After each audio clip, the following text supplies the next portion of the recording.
વરસાદમાં ખાવાની ખૂબ જ મજા આવે તેવી આજની વેરાયટી મિનિટોમાં તૈયાર થશે અને હર વ્યક્તિને પસંદ આવશે તેવી બનશે.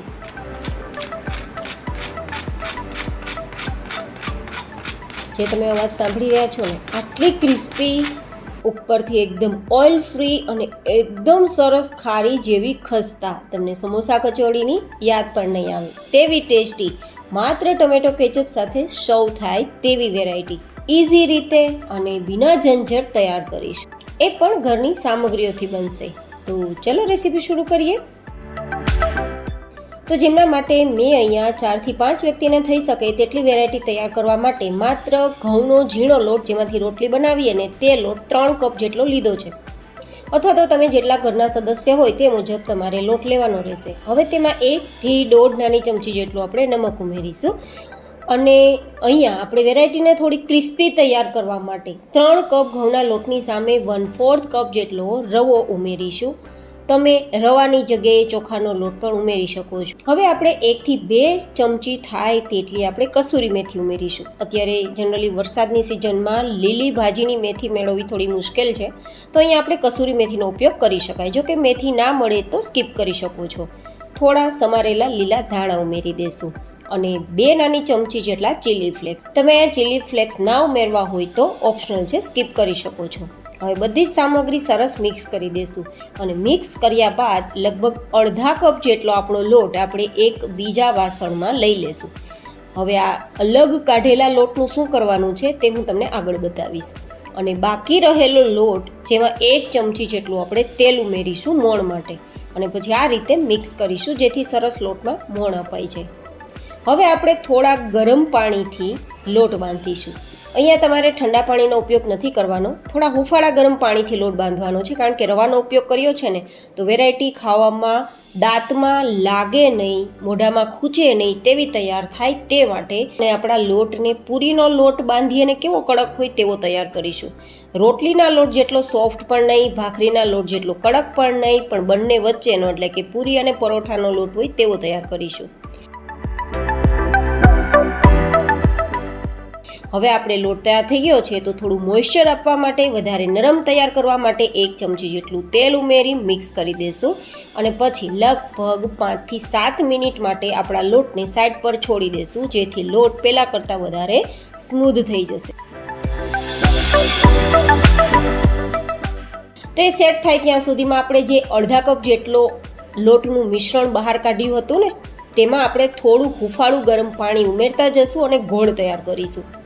આપણે ઈડલી અને ઢોસા બનાવતી વખતે કેવું ગોળ હોય, બસ તેવું આપણે થીક ગોળ તૈયાર કરીશું. વધારે એકદમ પાણી જેવું પાતળું પણ નહીં અને વધારે ઘટ પણ નહીં. આ રીતે આપણે થોડું થોડું પાણી ઉમેરતા જશું અને ગોળ તૈયાર કરીશું. આજની વેરાયટી એકદમ યુનિક બનશે અને યુનિકની સાથે ટેસ્ટી તો એટલી બનશે કે તમે વારંવાર બનાવવાનું પ્રિફર કરશો અને બિના ઝંઝટ બનશે, એકદમ ફટાફટ બનશે તેવી વેરાયટી તૈયાર થશે. ઓઇલ ફ્રી પણ છે, તો તમને બધા જને ખાવામાં મજા આવશે તેવી તૈયાર થશે. તો આપણું આ ગોળ તૈયાર થઈ ગયું છે, તો સાઈડ પર રાખી દઈએ. અને આપણી વેરાયટીને ટેસ્ટફુલ બનાવવા માટે સ્ટફિંગ તૈયાર કરીશું. તો જેમાં મેં લગભગ 300 થી 400 ગ્રામ જેટલા બાફેલા બટેટા લીધા છે. આ બાફેલા બટેટા સૂકા છે, મતલબ કે થોડી વાર પહેલાં બાફીને રાખ્યા હતા, તો અત્યારે બિલકુલ તેમાં કોઈ પણ પ્રકારનું પાણી નથી, એકદમ ડ્રાય થઈ ગયા છે. તો હવે આપણે તેને મેશરથી મેશ કરી લઈશું. મેશ કરતી વખતે એક વસ્તુનું ખાસ ધ્યાન રાખવાનું કે કોઈ પણ પ્રકારના મોટા ટુકડા રહી ના જાય. એન્ડ હા ગાઈઝ, આજની આપણી જે વેરાયટી તૈયાર થાય છે તેનું નામ શું આપી શકાય તે પણ મને કોમેન્ટમાં જરૂર બતાવજો.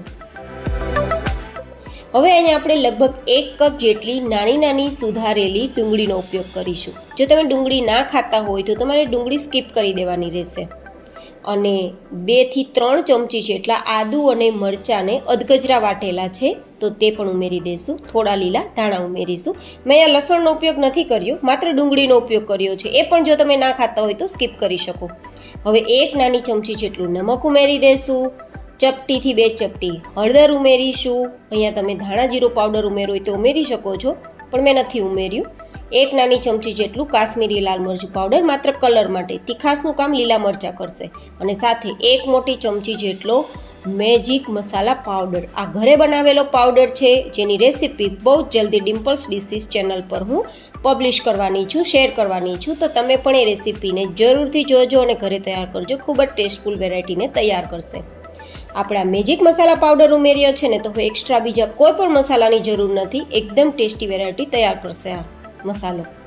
હવે આપણે 1 નંગ લીંબુનો રસ નીચોવી દઈશું અને સાથે 1 ચમચી જેટલી ખાંડ ઉમેરીશું, ખટાશ અને મીઠાશને મેન્ટેન કરવા. હવે બધો જ મસાલો સરસ મિક્સ કરી દઈશું. એટલો ટેસ્ટી આ મસાલો તૈયાર થયો છે કે વાત ના પૂછો. તમે ભજીયાને, સમોસાને, કચોળીને ભૂલી જાઓ ને એવી ટેસ્ટી વેરાયટી તૈયાર થશે, અને એ પણ ફટાફટ. તો હવે આપણો મસાલો તૈયાર થઈ ગયો છે, અને એકદમ વેરાયટીને ઇઝી અને ફટાફટ તૈયાર કરવા માટે આગળની પ્રોસેસ જોશું. તો આપણે જે લોટ તૈયાર કર્યો છે ને, તેને થોડીવાર મસળી લેશું, અને મસળ્યા બાદ થોડો લોટ હાથમાં લેવાનો છે. એકદમ મોટી રોટલી બનાવવાની છે, પણ થોડી પાતળી બનાવવાની છે. પાતળી મતલબ આપણે જે રેગ્યુલર ઘરમાં ખાવા માટે રોટલી બનાવીએ અને કેટલી જાડી હોય તેનાથી થોડી ભરેલી હોય તેવી બનાવવાની. સાઇઝ કદાચ ગમે એટલી મોટી હશે તો ચાલશે, પણ રોટલીની થિકનેસ આપણે રોટલીથી થોડી ભરેલી હોય તેવી તૈયાર કરવાની. તો થોડો લોટ કોરો ઘઉંનો હોય તેવો ડસ્ટિંગ કરી અને પછી આ રીતે વણી લેશું.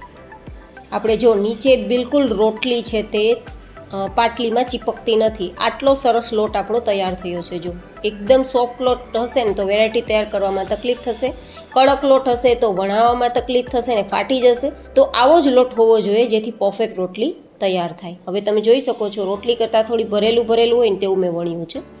હવે આપણે જે મસાલો તૈયાર કર્યો છે ને તેને આપણે આ રીતે પાથરી દઈશું. પાથરવામાં પણ એકદમ જાડું થાય તેટલું નથી પાથરવાનું, એકદમ પાતળું પણ નથી પાથરવાનું. આપણે રોટલી વણીને કેટલી જાડાઈ છે રોટલીની, બસ તેની ઉપર આપણે બટેટાનું પૂરણ એટલું જ પાથરવાનું કે જેટલી રોટલીની જાડાઈ છે, મતલબ થિકનેસ જેટલી રોટલીની છે ને તેટલી થિકનેસવાળો આપણો મસાલો આ રીતે પથરાવવો જોઈએ. વધારે પાથરવાની જરૂર નથી. જો આટલો મેં પાથર્યો છે, ઉપર એક રોટલી રાખેલી હોય ને એવી રીતે આપણે પાથરી દીધું છે. હવે તમે અહીંયા chilli flakes, oregano, cheese, paneer કંઈ પણ સ્પ્રેડ કરી શકો છો. અને આમ જ હું તો ચીલી ફ્લેક્સ અને ધાણાથી થોડું સજાવી રહી છું. બીજું બધું જ આપણે મસાલામાં ઉમેરેલું છે, તો વધારે કંઈ જ કરવાની જરૂર નથી. બસ આ રીતે પથરાઈ જાય પછી તમારે રોલ કરી લેવાનો છે. રોટલીનો લોટ સરસ બંધાયો હશે ને તો ચીપક્યા વગર આ વેરાયટી તૈયાર થશે. તો ખાસ ધ્યાન રાખવાનું, રોટલીનો લોટ ઢીલો નથી બાંધવાનો, સોફ્ટ નથી બાંધવાનો, આટલો સરસ તૈયાર કરવાનો છે. હવે આ રીતે રોલ બિલકુલ સરસ તૈયાર થઈ ગયો છે. હવે ખુલવાનો તો છે જ નહીં, કારણ કે આ રોલને આપણે સરસ લેવલ કરી લીધું છે. હવે આપણે આ રીતે થોડા અંતરે કટ લગાવી દઈશું. તમે જોઈ શકો છો મેં કઈ રીતે કટ લગાવ્યું.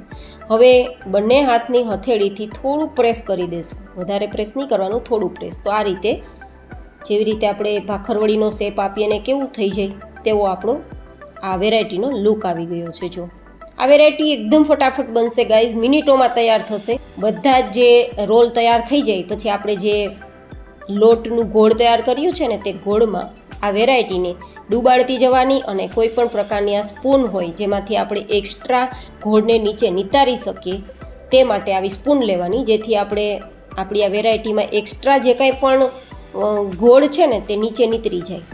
અને એ નીતર્યા બાદ હવે આપણે મીડિયમ ગરમ તેલમાં મીડિયમ ગેસની ફ્લેમ પર તળવાનું છે. ગેસની ફ્લેમ મીડિયમ જ રાખવાની છે. લો રાખશો તો તેલ પી જશે, હાઈ રાખશો તો ઉપરથી લાલ થઈ જશે પણ અંદરથી ખસ્તા નહીં થાય. તો મીડિયમ ગરમ તેલ જ હોવું જોઈએ અને મીડિયમ ગેસની ફ્લેમ જ હોવી જોઈએ. હવે કડાઈમાં જેટલી સમાય તેટલી ઉમેરી દેવાની, અને પછી આ તમને જે ઉપર બધા બબલ્સ દેખાય છે ને, બધા જ બબલ્સ એકદમ બેસી જશે ત્યારે સમજવાનું વેરાયટી તૈયાર થઈ ગઈ છે. પણ વચ્ચે વચ્ચે આ રીતે ચમચની મદદથી ઉપર નીચે ચલાવવાનું. જારો નથી ટચ કરવાનો, માત્ર ચમચ જ ટચ કરવાની, જેથી આપણી વેરાયટી અંદર તેલમાં વિખાઈ ના જાય, નહીં તો એ છૂટી પડી જશે. તો આ રીતે ઉપર નીચે ફેરવતા થોડો ગોલ્ડન કલર આવે ને પછી તેને બહાર કાઢી લેવાની, અને તેલના બબલ્સ પણ જાતે બેસવા લાગશે ત્યારે સમજવાનું વેરાયટી એકદમ સરસ તૈયાર થઈ ગઈ છે.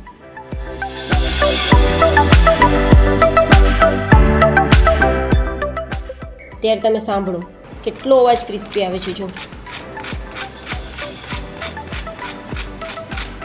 અને જે તેલમાંથી બહાર જ કાઢી છે તેમ છતાં આટલી ઓઇલ ફ્રી છે. જો બિલકુલ ઓઇલ દેખાતું નથી. તો આટલી સરસ ક્રિસ્પી, ઓઇલ ફ્રી અને ખસ્તા જો તમે છે ને એકદમ લેયર્સ મસાલા સાથે અલગ થયેલું, જે તમને હમણાં મેં ખોલીને બતાવ્યું ને ટેક્સચર તમને ઇન્ડિકેશન આપે છે કે એકદમ વેરાયટી ખાવામાં ખસ્તા તૈયાર થઈ છે. તો ટોમેટો કેચઅપ સાથે આ વેરાયટીને જરૂર સર્વ કરવા જેવી છે. વેરાયટી કેવી લાગી કોમેન્ટમાં મને ફીડબેક જરૂર આપજો.